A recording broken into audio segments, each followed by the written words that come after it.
where if that's our industry. I hear you. All right, let's switch topics a little bit. Let's get into this Kanye West situation. I see you guys had a little back and forth on Twitter and Instagram. What advice would you Well, have for Kanye? oh, it's easy. Find out where you were insensitive.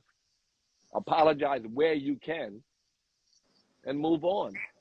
But I think that also moving on is not so easy. I think part of his moving on is to to stop his tens of millions of fans.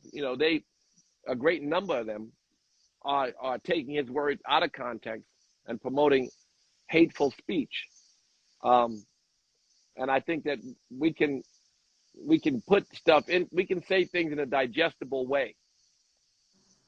My first instinct would have been, had I been a member of, if I had been working at the ADL or working at, I used to run a foundation, the Foundation for Ethnic Understanding, is talk behind the scenes, promote education before publicly dismantling this guy's life.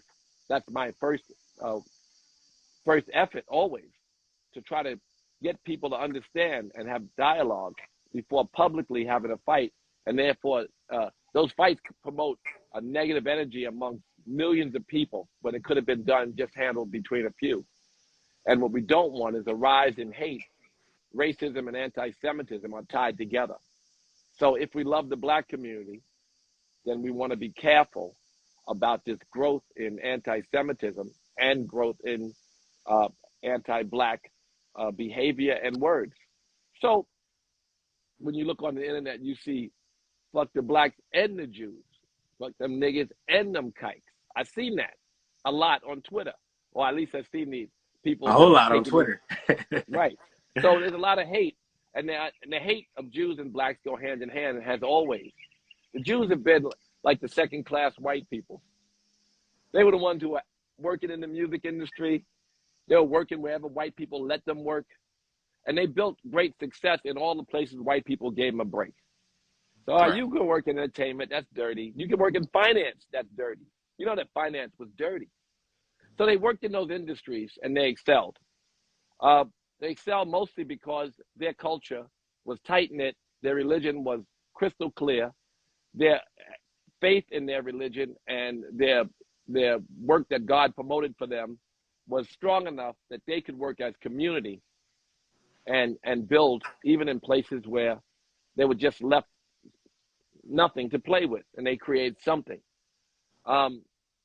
So when we went to them in jewelry and fashion and film and television and financial services in some cases, and jewelry for me in some cases, I went to them in all these different areas. The WASP didn't want to fuck with me.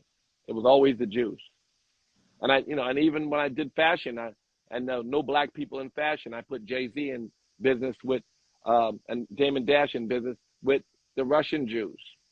I Oh had wow. 75, and they did Rockefeller partnership, and they sold it for a couple $100 million, but it was ownership on the part of Jay and Damon, and it was a distribution and management of the brand partnership with Norton.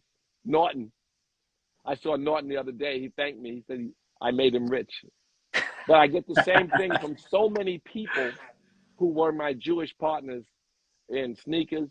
We did $500 million in Fat Classics, right? Nobody heard of that shit because nobody's fucking with sneakers. Like, you couldn't, if you had sneakers, you were a cornball. If you wasn't made by Nike or Adidas Right. or Puma. Right. So everything else was corn. I was like, fuck that. We can own our own. And we had the you weren't born. We had a reparations campaign. I And know Run was on exactly the what you're back of talking the about, though. I know so exactly what Run you're talking about. Run was on the back of the bus with the ad saying reparations, right? And we had our shell toe version, and our sneaker cost $100, and the Adidas shell toe was $39.99. So Oh, so we y'all, did y'all that. outsold them. Y'all put the price up on them. At that time we outsold the numbers of sneakers and the gross profits and margins and everything else. We did that, and it Y'all just was showed killing, that man. black people could own our own, and we could convince our people that we didn't have to be owned or that's talk about slave mentality. The idea that you have to work for Nike when you know how to manufacture stuff. I'm in Asia. I can go right down the block and make sneakers. Right. Well, maybe not down the block. I have to go to China, but I'm saying I'm not far. I'm a rock throw away from the manufacturers or calling me like crazy, asking me, can I connect them? I'm not involved in, to manufacture more clothing, including even Yeezy. So my point I'm making is we can make our own and we can partner. I partnered. It was Simmons Jewelry. The Roush family made the jewelry and licensed it. And we were in Vales and all those stores, right? It was, Fat Farm. It was our company. We owned it. And, we sold it. And we sold it, a young men's company only lasts as long as the young men till they get grown. And after that, that shit is done. Like you can't come downstairs as a JoJo on the Run TV show and see Joe sitting on the couch. He's 100, right? You see Rev on the couch wearing a Fat Farm hoodie. He's like, I'm not wearing that shit. Because that was a young and cool company. Young, cool companies die when they get old. So we were lucky enough to get out in time. And maybe now is the time for a resurgence. If I was interested in fashion, I'd buy the brand back and start over, but I'm not. But my point is, we could build our own and own our own. So, I'm hopeful that he would make amends, take back the words that are hurtful or insensitive, and especially those words would may be untrue and with no valid point. There's some things he said that have no valid point. I have nowhere in the dialogue between blacks and Jews. Blacks and Jews have a future, a common past that they've both been oppressed, and they have a common future where they vote the same for the most part, Right. with the exception of the Orthodox and more serious religious Jews who vote first for Israel. The rest vote for a progressive agenda that helps underserved communities. So not a big number, but they vote with us, and they're most likely to empower us, and we have to empower ourselves is the answer, right? You can't say, if you look at their success, I don't guess white men are doing so well against them either. You say, look at their number on the Forbes 400; it's disproportionate against blacks, they pretty but much run also the against list. right. But how the fuck is that why is that our problem? True. That's our inspiration. See, right? that's the part where I kind of feel like Kanye's message kind of got lost. At least me, when I watched a couple of these interviews, I kind of feel like that's what he was trying to say. No, I don't think that I think a lot of what he said is absolutely true and valid and necessary. That he admires, especially as a religious person. Definitely. Right? He's huge There's religious. nothing there's nothing in the Torah that's not in the Bible.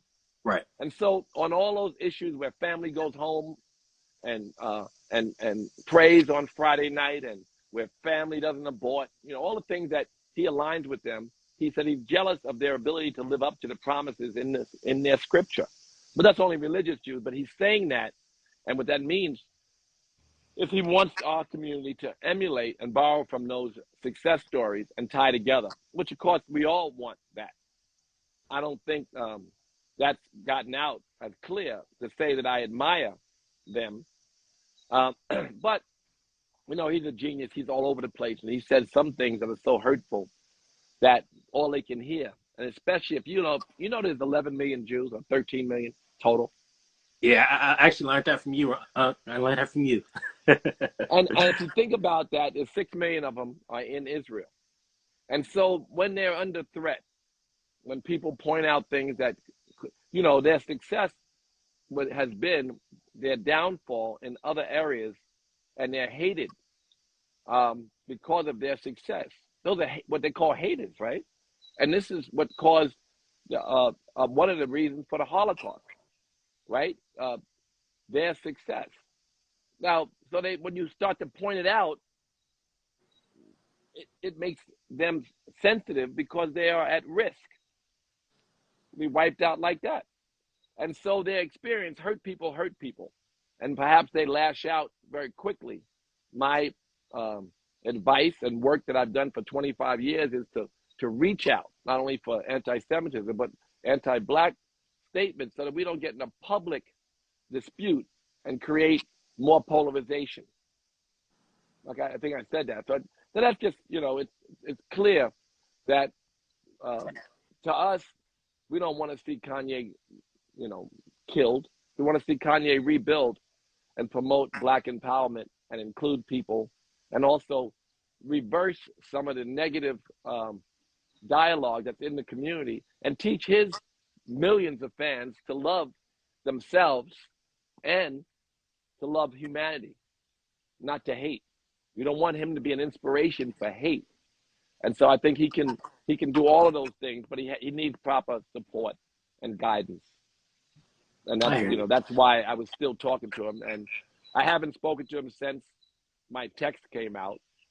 But I still pray for him to turn around, do good, and lift up his community.